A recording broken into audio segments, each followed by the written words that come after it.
ngayon, mas ano na kayo, mas honest na kayo sa akin. Kanina, dalawa lang yung may sakit. Ako, paano yan? Dami nila. So, ano pala, dami mong pakakainin. Ako mo makapakainin ng vitamin C. Nawawala talaga yung, yung connection ng isang mic. But anyway, ganito yan. Bakit ko tinatanong sa inyo kung sino yung may mga sakit? Kasi unang-una po yung dahilan kung bakit nandito tayo para po matuto. Kasi yung invitation ko may nakalagay, Healthcare Seminar. Tama po ba? Sino naman po dito yung walang sakit? Biglang daw, sir, sino po yung dito yung walang sakit? Pakitaas po yung kamay. Very good. So, meron tayong tatlo na walang sakit. 97% may sakit. Yung isang sakit daw sa bulsa.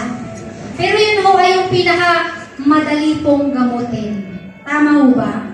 Approve? Tama po? Sakit sa bulsa lang yun eh. Nandyan lang yung pera. Tama po? Nandyan yung pera. Mahirap lang siyang kitain. Pero yung may sakit sa pangangatawan, kahirap pong gamutin. So, magbibigay ako ng kunting background ko, no? Yung babae po na maliit, na nakatungtong sa box, na nagsasalita ho sa inyong harapan ngayon, ay 35 years old. Single. Available. Palakpakan nyo naman po. Masipag ko pala kumamin. Kasi puros na lang ako sana all, di ba? Sino po dito yung single? Yung totoo, byudo, wala pong asawa. Ilan ho? Pag nandito ho kayo, ako naman magsasabi, single po kayong lahat. Tama po? Sino po yung may kasamang asawa dito? Wala. Sino po yung, saan po yung asawa niyo, sir? Saan po yung asawa niyo, sir? Hindi yung kasama niyo po? Hindi po? Hindi niyo po kasama?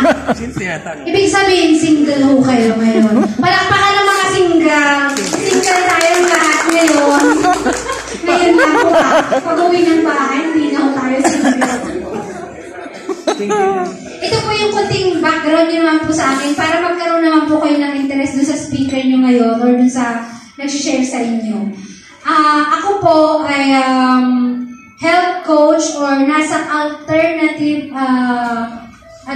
wellness po before. Actually hanggang sa kasalukuyan po. Nagtrabaho po ako sa isang wellness center sa Batangas. Sino